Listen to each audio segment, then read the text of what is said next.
This is Optimal Finance Daily, episode 138, Things I Hate Spending Money On, by Ramit Sethi of IWillTeachYouToBeRich.com. Get ready to maximize your potential with Optimal Finance Daily, the podcast that brings you the best content in personal finance 5 days a week. Your optimal life awaits. Now here's your host, Dan Warren. Hey everyone, welcome to Optimal Finance Daily, where I read to you each and every weekday from some of the very best personal finance blogs on the planet. And it is a snarky day. I'm back with a post from Ramit Sethi, a bit of a silly one, but with a good point about questioning our expenses. And before we jump in, if you'd like to help keep this podcast going, Justin from Optimal Living Daily has created a page on our site that's called How to Help, and anything that's listed there goes a long way to keep both of our podcasts going. So if you want to show support, just come on over to oldpodcast.com and find the How to Help page, or you can go directly to oldpodcast.com/support, and we would greatly appreciate it. And now let's hear from Ramit as we start optimizing your life.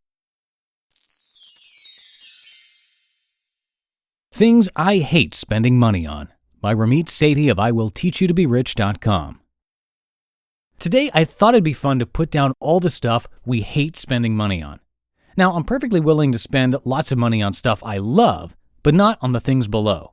Check out some of mine and add your own comments. Dry cleaning. What kind of service cleans things without using water? I still don't understand how this works. All I understand is that it's outrageously expensive to clean things, and it just looks like they used a lint roller and a sheet of bounce to make my sweaters look smooth and smell nice. Also, I hate people who think they have to dry clean things that don't need dry cleaning, or dry clean all the time. Next, expensive restaurants that leave you completely unsatisfied. There are these foofy places that serve you one egg roll split in two and call it an appetizer. That's a tease, not an appetizer, you jackass manager. Also, there are usually a lot of old people in these kinds of restaurants. Maybe it's because they can afford to pay 100% for 1/6 of a meal. Give me some Taco Bell, please. Books that are not good. Shoes that look like regular shoes but cost $200.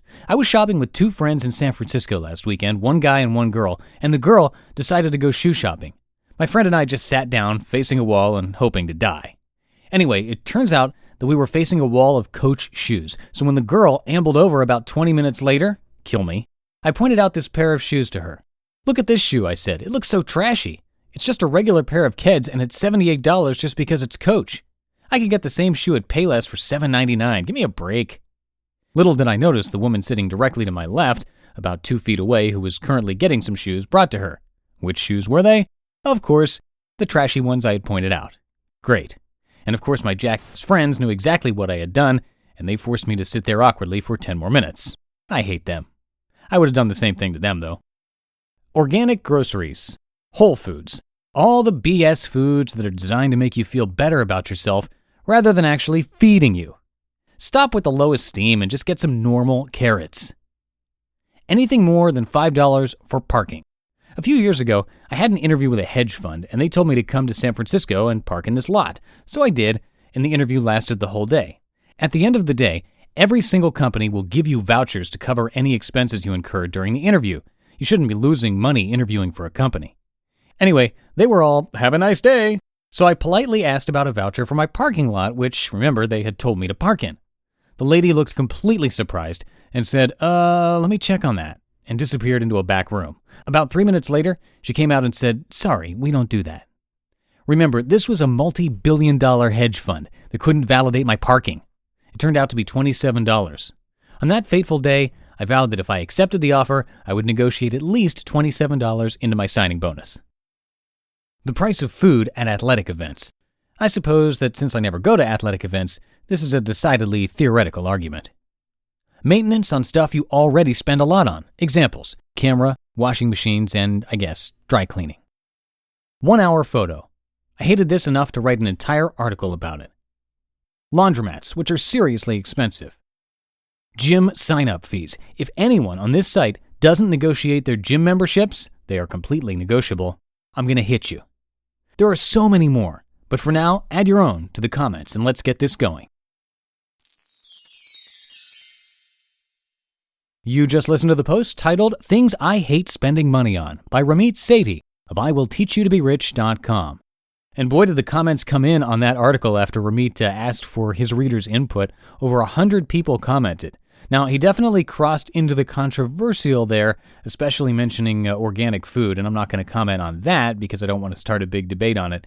But actually, that could be a great question to ask Dr. Neil on our brother podcast, Optimal Health Daily. He answers your questions every Friday for a Q&A episode, and everybody who sends in a question is entered into small, special raffles to win books. So, hey, if you need an idea, there's one right there. Is it really worth it to buy organic? Dr. Neil, in case you haven't heard before, is a registered dietitian and a doctor of public health, so he probably knows the details on that. And you can send in a question for free straight from our website, oldpodcast.com. And while you're there, like I mentioned at the top of the show, if you'd like to show some extra support to help keep this podcast and our brother podcasts going, check out the How to Help page while you're there. There are a bunch of things you can do, financially or otherwise, to show your support for this little optimal family. And I'll leave it at that. Have a great rest of your day, and I'll be back with a post from Steve Pavlina tomorrow, where your optimal life awaits. Hello, Life Optimizer. This is Justin Malik, creator and producer of this podcast, but also Optimal Living Daily, the show where I read to you from even more blogs covering finance, productivity, minimalism, personal development, and more from amazing bloggers like Derek Sivers, Zen Habits, The Minimalists, and all the ones you hear on this show too. So if you enjoyed today's episode and like taking amazing blogs on the go, come on over to Optimal Living Daily and subscribe to that one too. And together, we'll start optimizing your life. You've been listening to Optimal Finance Daily. Be sure to hit the subscribe button to stay up to date on each new episode and head to oldpodcast.com. That's OLDpodcast.com for a free gift as well as more actionable tips and resources to help you maximize your potential. Thanks for joining us, and remember, your optimal life awaits.